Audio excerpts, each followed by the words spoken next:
কঠোর নিরাপত্তার মধ্য দিয়ে শুক্রবার ভোরে শৈব তীর্থ অমরনাথের উদ্দেশ্যে রওনা দিল তীর্থযাত্রীদের প্রথম দল। এদিন বালতাল বেস ক্যাম্প থেকে ভোর 5:45টার সময় প্রথম দলটি রওনা দেয়।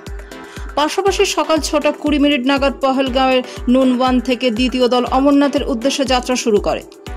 জম্মু কাশ্মীরের লেফটেন্যান্ট গভর্নর মনোজ সিনহা পতাকা নাড়িয়ে যাত্রার সূচনা করেন।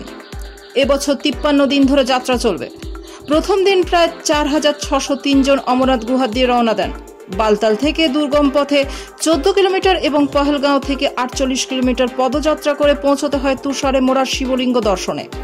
বালতাল থেকে গেলে সেদিনই পুজো দিয়ে ফেরা যায়। পহেলগাঁও থেকে যেতে 4 দিন সময় লাগে। প্রশাসনের তরফে তীর্থযাত্রীদের জন্য বেশ কিছু নির্দেশিকা জারি করা হয়েছে, যেমন RFID সবসময় গলায় ঝুলিয়ে রাখা, স্বচ্ছন্দ বোধ করা যায় এমন পোশাক পরতে হবে, বারবার জল খেতে হবে এবং সঙ্গে শুকনো ফল, আখরোট, ORS, ইলেকট্রো পাউডার রাখতে হবে। ট্রেকিং শু পরে যাওয়া বাঞ্ছনীয়। যাত্রার সময় বারবার বিশ্রাম নিতে হবে।